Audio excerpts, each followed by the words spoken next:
Chers auditeurs et auditrices, merci de suivre Trompette prophétique.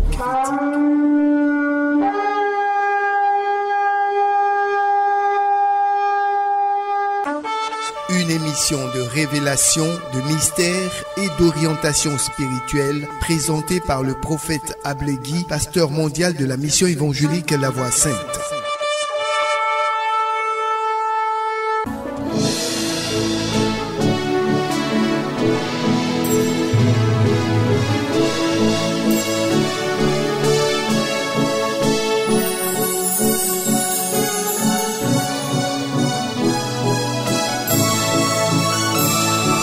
Merci à tous les auditeurs de Radio La Voix Sainte, ceux qui nous écoutent sur la zone de la 88.3 FM, qui nous écoutent aussi au-delà des frontières de la Côte d'Ivoire, au travers de l'Internet, au travers de notre application.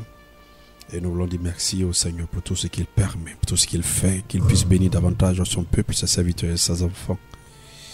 Nous rendons grâce parce que le Seigneur Jésus-Christ est Dieu. Il demeure Dieu. Il demeure le maître infini, incontestable de la création.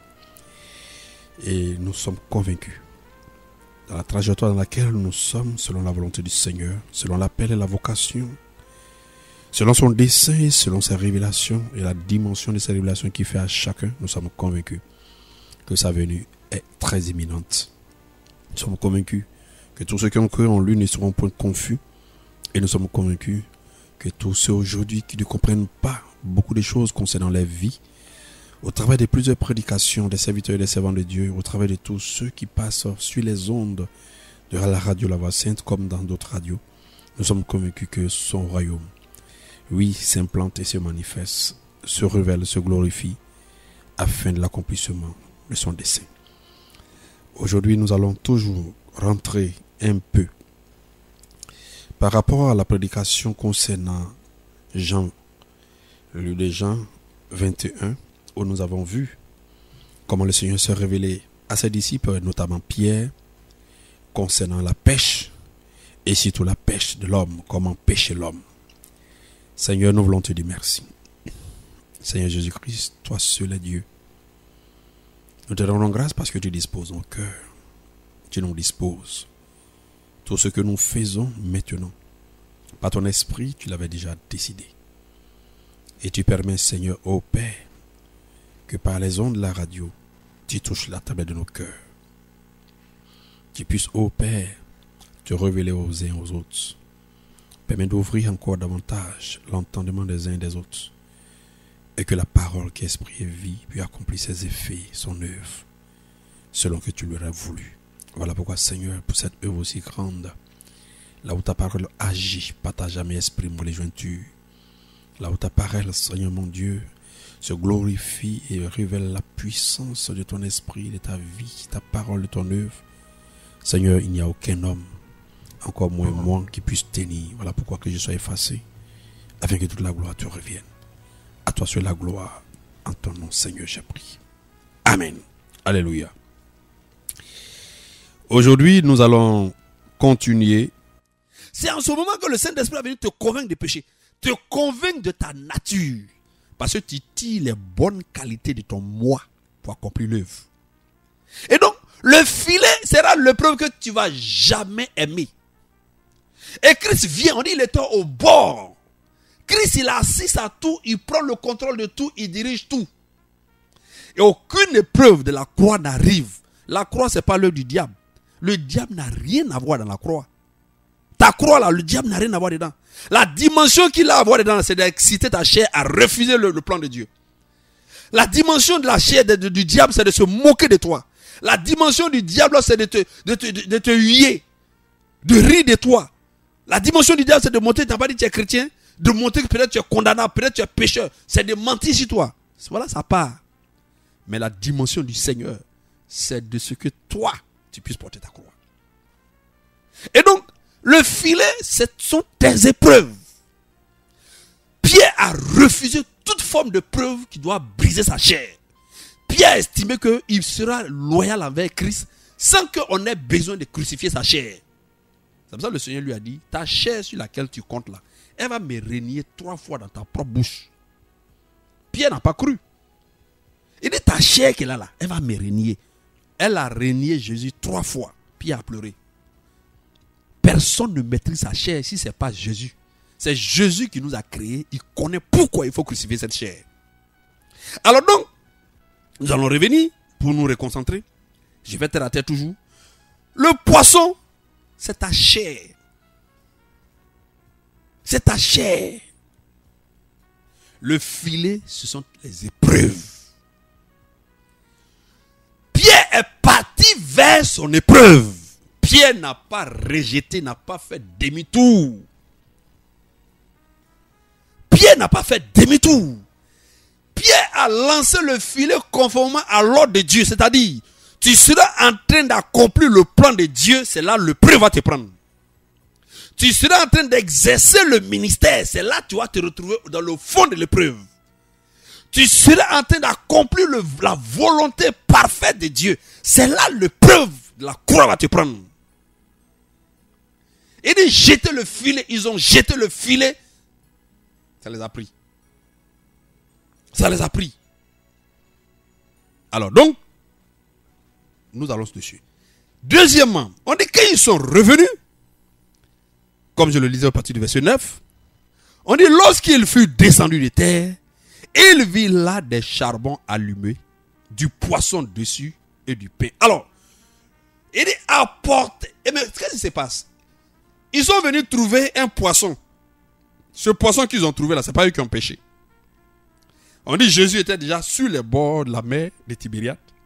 Et curieusement, notre Seigneur avait déjà fait un feu. Il y avait déjà les poissons, le poisson qui était en train de, qui était sur ce feu-là. Et donc, ça n'avait rien à voir avec le poisson qu'eux ils venaient de prendre.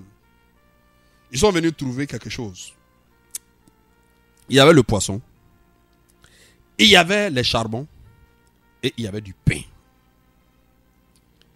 Alors, nous allons essayer d'aller doucement avec ça. Premièrement, il y a un schéma qui se dessine. Le schéma de l'accomplissement du dessein de Dieu dans notre vie, dans la dimension de la croix. De manière terre à terre, la croix a pour objectif de crucifier la chair et ses désirs. Pourquoi? Parce que quand Christ est mort, on dit, Dieu a condamné le péché dans la chair. On va doucement. Le péché étant condamné dans la chair, Christ est parti au sein de la terre, comme il a dit, 3 jours, 3 nuits. Mais quand il est parti au sein de la terre, Christ a pris nos péchés et il est parti ça au sein de la terre. Mais tout homme qui pêche a droit à mourir et a droit à se retrouver en enfer. Celui qui est trouvé coupable, pécheur, ou qui pêche, ou qui est pécheur, celui-là a droit de mourir. C'est pour ça que Christ est mort pour nous. Et il a droit d'être mis au banc des malfaiteurs, donc au banc de ceux qui doivent aller en enfer. Mais qu'est-ce que la parole de Dieu nous dit? Christ est sorti de la terre. Quand Christ est sorti de la terre, il a englouti le péché dans la terre. Et donc, il a englouti le péché dans la chair. Et si le péché était englouti dans la terre, le péché était englouti dans la chair, la destruction du péché nécessite la destruction de la chair. Je prends un cas simple. On va doucement. Je prends un poison, je le mets dans une maison. Je veux détruire le poison, c'est simple, je détruis la maison. Si je détruis la maison, le poison est détruit. Christ a pris le poison de l'humanité qui est le péché, nos péchés. Il a été fouetté, frappé et le jugement s'est posé sur lui. On l'a mis au milieu des malfaiteurs et il est mort comme étant condamné. Il est rentré dans les régions inférieures de la terre. Mais comme il est Dieu, il est sorti. Il n'est pas sorti à le péché. On dit qu'il est sorti incorruptible. Et donc il a laissé la corruption, tout ce qui est péché, tout ce qui est du mal, il a laissé en enfer. Il a laissé dans la chair. Et voilà pourquoi à la fin, l'enfer doit être détruit. Parce que tout le péché s'est retrouvé là. Et il est sorti. Et le péché a été condamné dans notre chair. Mais cette chair dans laquelle a été condamné le péché, cette chair doit être détruite. Cette chair doit perdre son pouvoir, son hégémonie, sa vie, sa vitalité. Voilà pourquoi dans le livre de Marc 9, verset 49, on dit: tout homme sera salé de feu. Tout homme sera salé de feu. Il y a un feu, qui est le premier feu. Comme ça on dit, si le sel perd sa saveur. Mais la saveur de l'homme, c'est le feu. La saveur du sel dont Christ parle, c'est le feu. Si tu perds ta saveur, tu perds la puissance du feu, c'est fini. Or, il y a plusieurs types de feux qui se manifestent. On va prendre 4. Le premier feu, c'est le feu qui vient détruire le pécheur. Oui, c'est le feu qui vient détruire le pécheur. Ce feu-là, ça c'est très simple, c'est l'enfer.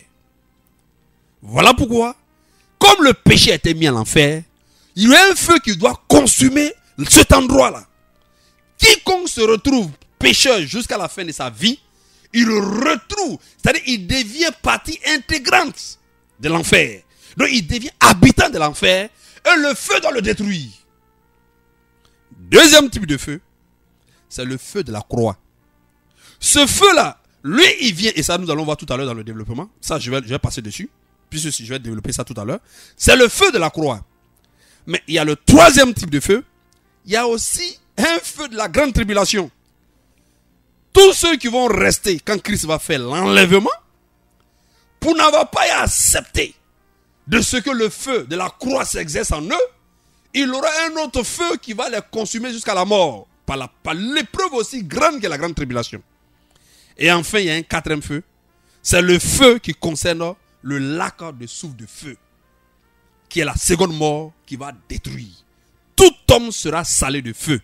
Soit le feu de ta destruction en enfer qui termine dans le lac de feu, soit le feu de ta restauration, de ta régénérescence qui va être le feu de la croix. Voilà pourquoi il dit tout homme sera salé de feu. Et si tu perds ta saveur, c'est foutu. Et de ceux qui parlaient qui devaient perdre leur saveur, il s'agit de ceux qui perdent la saveur du feu de la croix. Et donc nous allons venir sur le feu de la croix. On dit lorsqu'ils sont venus, ils ont trouvé du charbon allumé. Alors, le charbon n'est rien d'autre que la révélation de notre âme souillée. Le charbon n'est rien d'autre que la révélation de notre âme souillée. Mais le feu n'est rien d'autre que le baptême du feu qui permet d'accomplir l'œuvre de la croix. C'est pour ça que Jean-Baptiste dit: moi je vous baptise d'eau, mais lui vous baptisera du Saint-Esprit et de feu. C'est de ce feu-là que nous sommes en train de parler. Il monte à Pierre. Pierre vient trouver Christ. Du charbon. Mais le charbon, c'est notre âme souillée. Mais quand le feu consume le poisson, en réalité, les charbons noirs souillés, notre âme souillée, se transforment en braise. Braise qui porte l'image du feu. Or, cette braise qui porte l'image du feu, ce n'est rien d'autre que l'image de la nature de Christ. Et donc, quand le feu commence à consumer le poisson, le charbon noir devient des braises qui portent la lumière ou l'image du feu. Donc, le passage de charbon noir aux braises pour revêtir la nature de Christ. Et donc, quand l'épreuve te prend et que tu es pris dans l'épreuve de la croix, l'impact de ton âme souillée commence à revêtir Christ. Et donc, la mort, c'est-à-dire que le péché qui se retrouve dans la chair est crucifié, c'est-à-dire que ton corps, ta chair ne participe plus à la convoitise du monde. Pourquoi? Parce que tu es mort au péché. Comme ça, Christ dit, il faut que chacun meure au péché. Le péché devient un lieu à la fois. Le péché devient un état. D'abord, pour aller terre à terre. On dit que quelqu'un est mort en France. Ou bien on dit qu'il est mort au village. Le village là, c'est un lieu. On dit non, il faut mourir au péché. Le péché devient un lieu. Mais le péché devient aussi un état. C'est-à-dire un endroit. Et donc, nous vivons. Pourquoi nous péchons? Nous péchons parce que notre corps est réceptif à la convoitise du monde extérieur par le reflet de notre âme qui donne libre cours à ce que la chair nous révèle. Cette combinaison de l'âme et du corps, de la chair souillée, permet de vivre soit la vie de la convoitise, soit la vie du monde. Mais si la chair n'a plus de répondant et que l'âme souillée révèle la nature de Christ, c'est fini. Tu ne peux plus être pécheur. Tu peux pécher. C'est-à-dire, il y a plusieurs dimensions de péché. Mais tu ne peux plus être pratiquant du péché. Pratiquer le péché, c'est-à-dire être lié dans le péché et vivre le péché, tu ne peux plus faire ça. C'est impossible pour toi. À moins que volontairement, c'est comme ça la parole de Dieu dit, si volontairement tu vas pécher, c'est-à-dire même quel que soit le mal qu'on peut te faire, tu ne peux pas pratiquer le péché. C'est pas possible. La pratique du péché devient impossible. Donc les apôtres viennent trouver du poisson qui est en train d'être consumé. Mais ce n'est pas un poisson comme l'enfer. Mais c'est la vie du péché en nous qui est en train de perdre sa vie, sa vitalité, son pouvoir et son œuvre. Et pourtant, c'est la chair qui est concernée dans notre corps. C'est la dimension de la chair qui est concernée dans notre corps, qui concerne le poisson.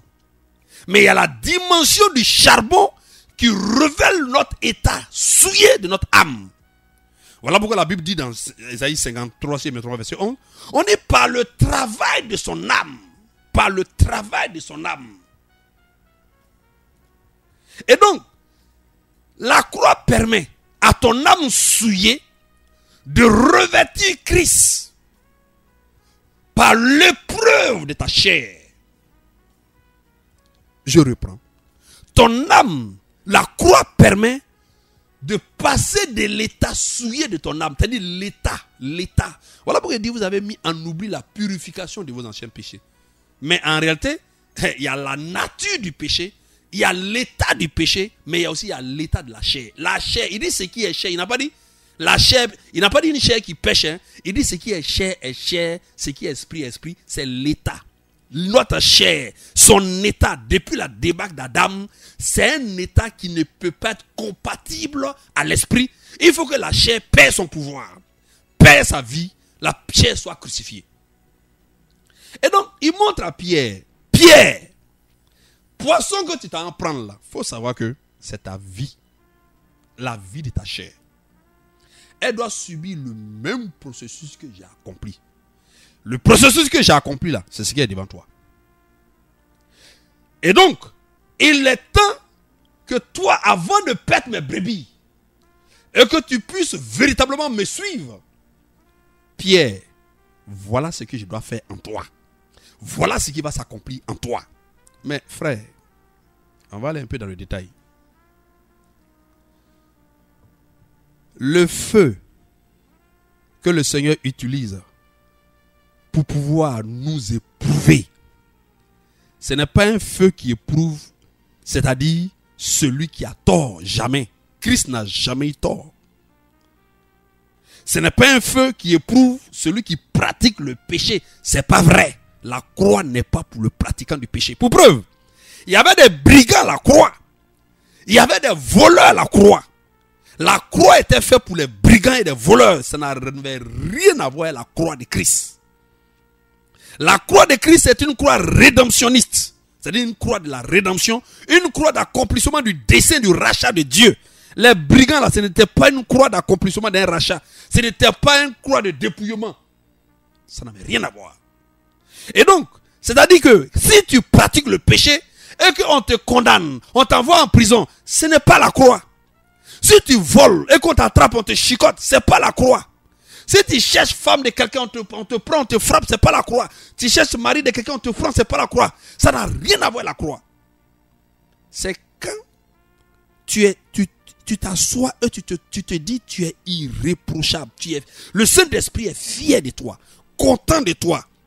Mais en réalité, tu veux tellement près à Christ que ce que tu peux faire en ton pouvoir, tu le fais. Tu es obéissant, tu es tout.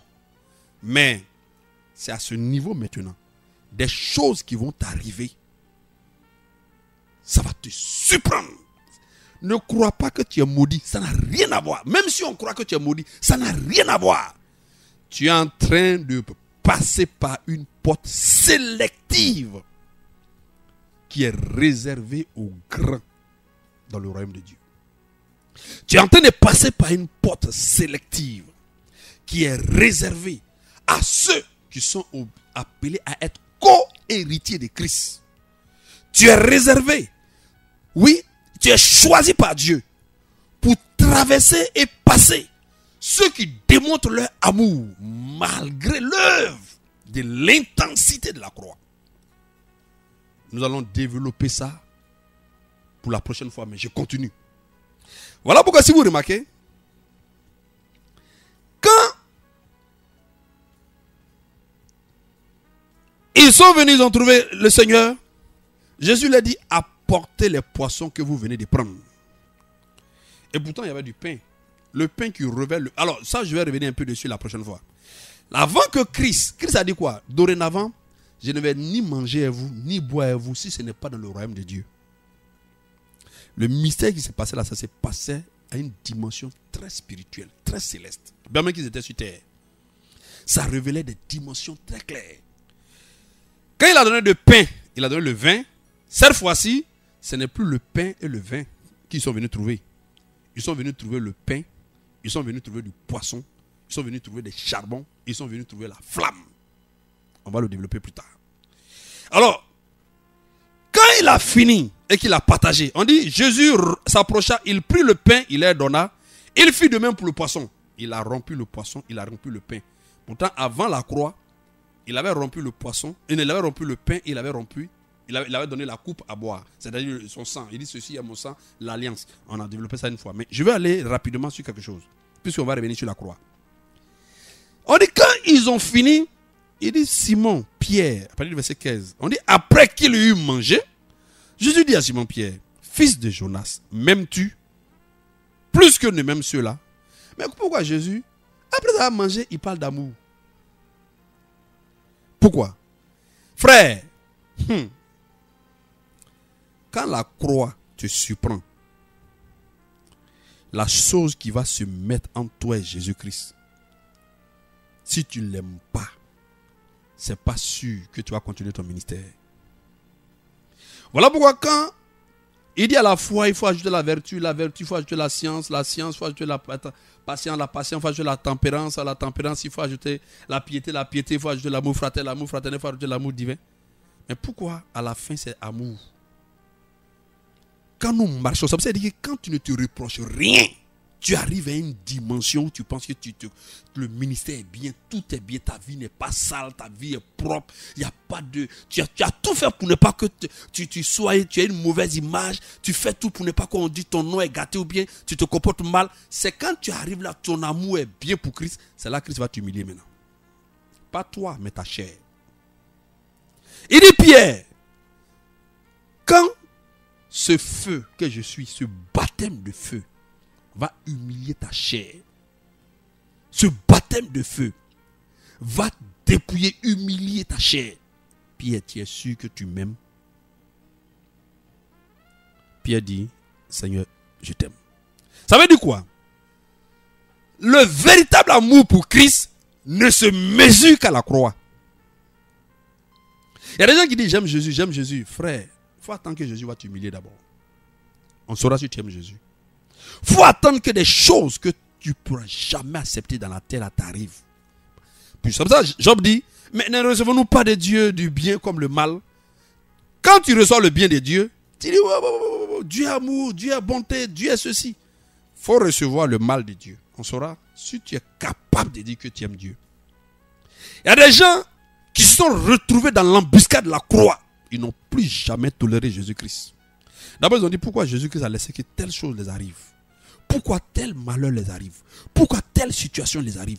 Comment ça peut arriver? D'autres même pensent que c'est arrivé sur eux parce qu'ils sont condamnés, ils ont une vie cachée, ils ont une vie mauvaise. Dieu les a frappés, Dieu les a humiliés. Le diable, c'est qu'ils sont méchants, ils sont mauvais. Dieu les a exposés. Frère, il dit à Pierre, Pierre, m'aimes-tu? 3 fois. Pierre dit, je sais que tu m'aimes et tu sais toutes choses. Il dit, Pierre, on dit Pierre fut attristé de ce qu'il lui avait dit pour la 3e fois, m'aimes-tu? Et qu'il a su que Pierre était attristé, il va lui dire, il dit, tu sais, en vérité, je te le dis, quand tu étais jeune, tu te saignais toi-même. Voilà. Mais Pierre était jeune, il se saignait lui-même. Mais il se saignait lui-même comment? Il se saignait par sa chair, par son âme et sa chair. Souvent quand on est dans le ministère, ou dans la marche chrétienne, souvent vous voyez des personnes qui disent, oh non, moi En fait, ils sont dans des salons glacés. C'est-à-dire que le royaume de Dieu est un salon propre, glacé. Il ne doit pas avoir des taches. C'est vrai. C'est comme s'ils sont capables de ne pas avoir des taches, des rides. Non. Il dit, quelqu'un d'autre te mènera là où tu ne voudras pas. On dit, il indiquait de quelle manière Pierre glorifierait Dieu. Comment on glorifie Dieu? De ce qu'on t'amène où toi tu n'aimes pas là, c'est là que tu glorifies Dieu. Jésus disait quoi? Il dit, moi je vais à la gloire. Ça veut dire quoi? Ceux qu'il a connus d'avance, il les a aussi prédestinés. Ceux qu'il les a prédestinés, il les a aussi appelés. Ceux qu'il a appelés, il les a justifiés. Ceux qu'il a justifiés, il les a glorifiés. Et il dit à Pierre, je t'ai dit, voilà comment moi je glorifie l'homme. Quand tu seras vieux, sage, spirituel, quand tu seras stabilisé dans la foi, dans ton ministère, quand tu penseras que vraiment tu as l'expérience, tu as une connaissance, tu as des pistes, tu as des fils spirituels, tout est bon, tu as un repère, tout le monde pense que c'est en ce moment-là, toi, on va t'envoyer vers tout ce que tu as refusé qui doit t'arriver dans ton ministère. On va te demander si toi tu aimes Dieu. Nous allons vivre l'éternité à Dieu. Dieu va nous éprouver. Il va nous éprouver. Alors, c'est difficile. Il était en train de montrer comment il allait glorifier. Alors, beaucoup veulent être glorifiés selon leurs propres pensées, leurs propres principes. Mais ça allait être très facile, la vie chrétienne. Très facile. La vie chrétienne, ce n'est pas une vie de salon glacé, salon VIP. Et puis non. Non. L'épreuve de l'amour de Dieu va se manifester à la croix. Mais nous allons voir plus tard. La croix est une victoire. La croix est une victoire. Nous allons voir la croix et la douleur. La croix et l'humiliation. Nous allons voir la croix et les principes. Mais c'est pas là. Nous n'allons pas arriver là d'abord. Il dit, Pierre, tu vas me glorifier que lorsque le Saint-Esprit va te conduire dans une vérité où ta chair ne voudra pas. C'est là que tu vas me glorifier. Est-ce que tu es sûr que quand ça va se passer, tu m'aimes? Comment pouvez-vous imaginer Dieu fait chair? Il a fini d'accomplir son ministère. Il a ressuscité, il a guéri, il a révélé la parole, il a tout donné, tout est propre, rien. Et puis c'est ce Dieu-là, on prend, on frappe, on fouette, on chicote, on humilie, on nous déshabille, on met à la croix et puis on se moque de lui. Et il dit, je vais glorifier mon Père. Ça guette tout chrétien. Tout chrétien qui veut être co-héritier de Christ, ça te guette. C'est pour ça que Paul dit, je ne peux me glorifier d'autre chose que de la croix. Si tu veux rentrer dans la gloire, il n'y a que la croix. Ça veut dire si tu veux rentrer dans la gloire, parce que sans la croix, tu ne peux pas revêtir l'incorruptibilité ni l'immortalité. Ce n'est pas possible. Parce que quand Dieu finit de crucifier la croix, et par la croix ta chair, c'est là que tu peux attendre Christ. C'est là que tu te prépares à la rencontre de ton Dieu. Le jour que nous allons voir sur les lampes des vierges, on va trouver le même principe. L'huile, la flamme des lampes, le vase, on va avoir le même principe. Et vous allez voir que de l'autre côté, il n'y a pas d'huile. Nous allons arriver sur ça. Alors donc, si tu es un serviteur de Dieu, tu es un enfant de Dieu, ne crois pas que tu vas échapper à la croix si jamais tu veux être co-héritier de Christ. N'avez-vous pas vu qu'il y a 4 personnes qui ont fait cette compétition de l'amour de Jésus-Christ?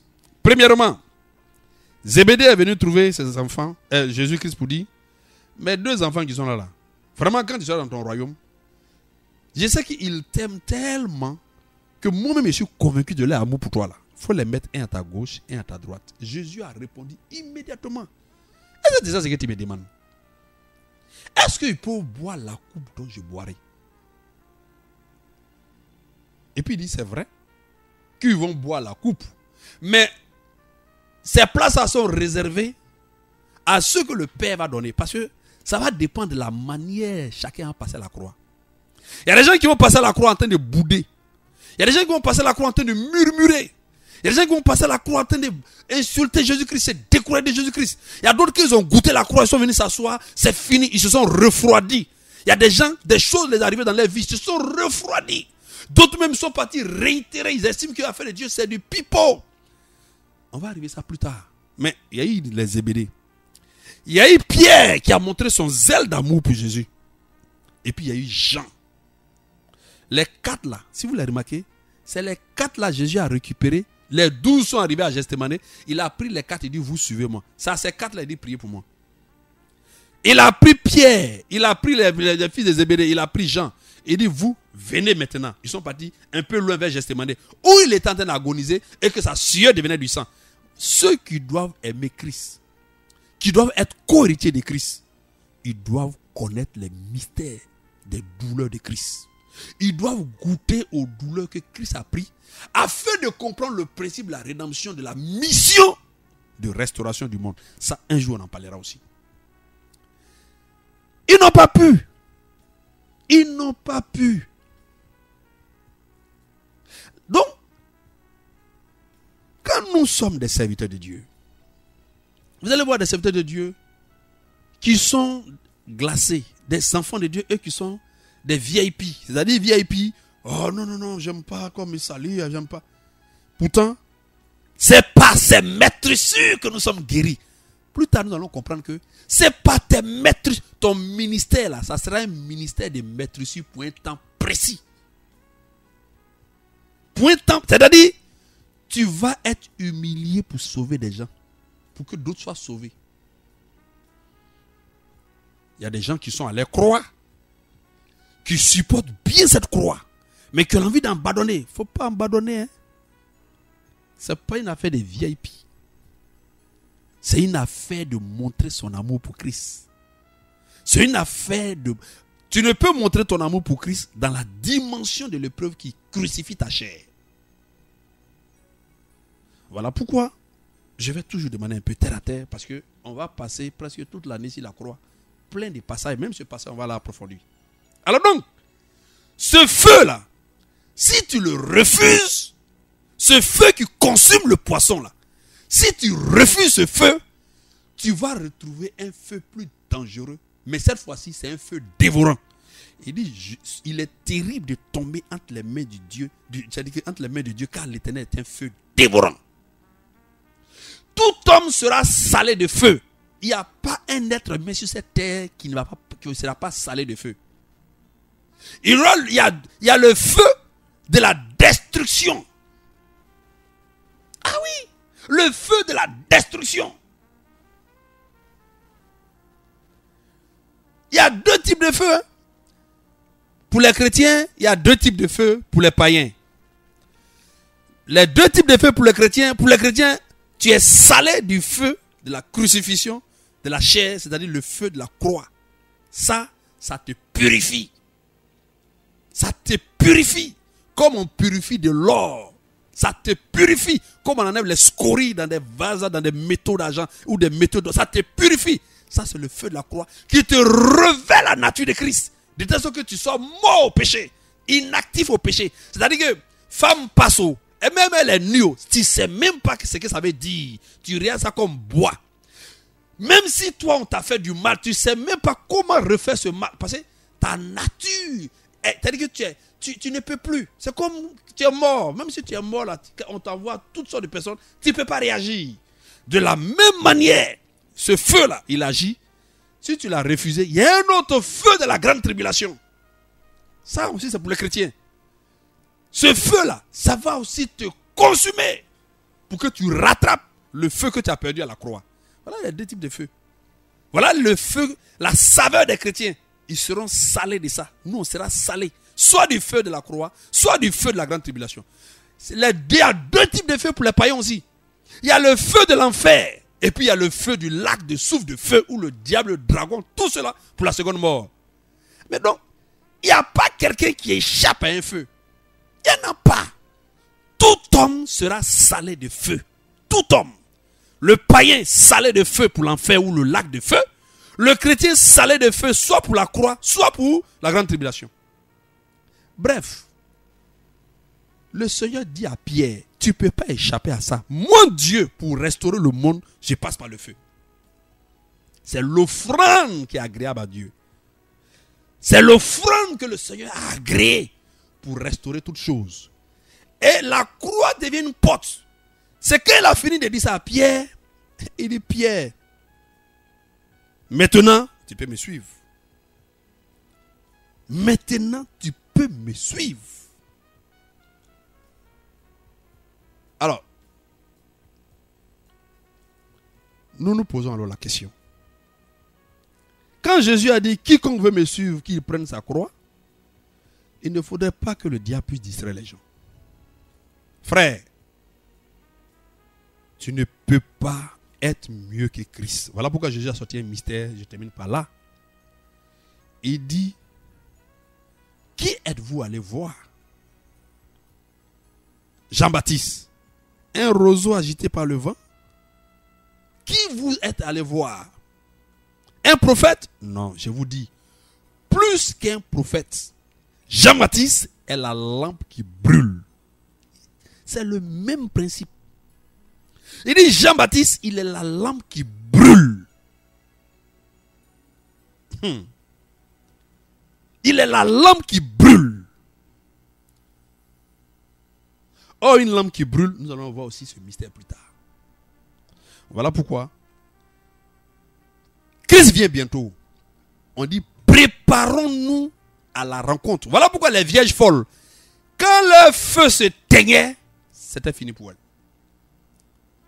Tout homme sera salé de feu. Si ton feu s'éteint, c'est fini. Or, le feu s'éteint si tu n'as pas pu revêtir la nature de Christ. Le jour où Christ vient, ce feu-là va s'éteindre. La flamme va s'éteindre. La puissance du Saint-Esprit va te quitter. Le feu va te quitter. Tu auras droit à un autre feu. Le feu de la grande tribulation. Donc, le feu ne vient pas contre pour te détruire. Jamais. Le feu de la croix ne détruit jamais. Bien au contraire, ça ressuscite. Il n'y a pas de résurrection sans mort. Il n'y a pas de mort sans la croix.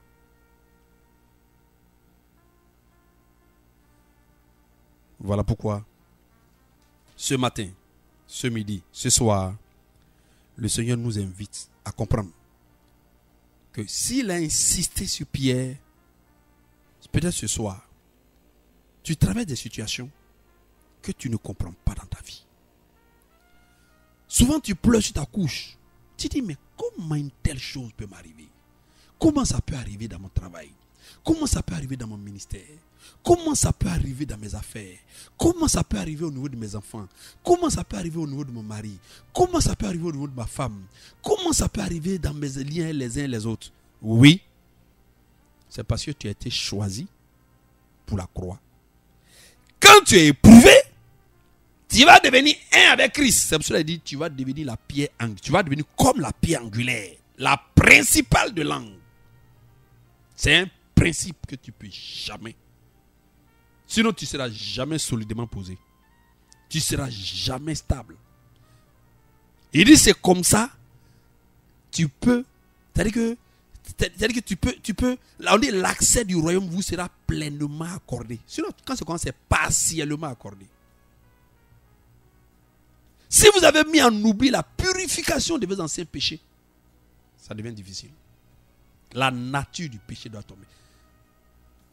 Voilà pourquoi, quand Christ est mort, quand Christ a pris nos péchés, mais c'était très simple. Il suffisait que son sang coule sans qu'il ne meure. Parce que pour que le sang de Christ coule, on n'a pas besoin qu'on tue quelqu'un. Jésus-Christ pouvait prendre un couteau, il coupe sa main, le sang coule. Il dit voici mon sang qui coule. Et franchement, soyez rassurés, ce sang qui a coulé là, ça pardonne tout péché. Et puis c'est fini. Mais non, il y a le sang qu'on a mis sur le linteau. Mais il y a l'agneau de 1 an qu'on a rôti au feu. Avec quoi? Des herbes amères. Le jour de la Pâque. L'annonce d'une vie sans péché. Des pains sans levain. Alors donc, que le Seigneur nous bénisse. Que sa grâce soit sur nous. Soyons confiants. Ceux qui pleurent, ceux qui souffrent, qui sont aujourd'hui comme des eaux desséchées, qu'on regarde comme condamnés, comme mauvais, par les souffrances, parce qu'ils souffrent, qu'ils ont des difficultés. Discernons, est-ce que la main de Dieu n'est pas dedans? Discernons, est-ce que ce n'est pas notre croix que nous traversons? Frère, la croix n'est pas éternelle. Jamais. La croix passe. Ça passe. Mais tu rentres dans une dimension de vie, une certaine communion avec Jésus-Christ. Tu rentres dans des révélations, tu rentres dans des mystères, dans des communions. Tu rentres dans une porte, mais tu sens que tu es réservé. Tu sens que tu viens de remporter une victoire. Tout ce qui était honte, humiliation devient gloire et merveille. Tu rentres que ton corps commence. On va en parler un jour. Que le Seigneur nous bénisse. C'était Trompette prophétique, une émission de révélation, de mystère et d'orientation spirituelle avec le prophète Ablégui, pasteur mondial de la mission évangélique La Voix Sainte, Cocody Rivera, les Jardins Face, pharmacie Notre-Dame de Grâce.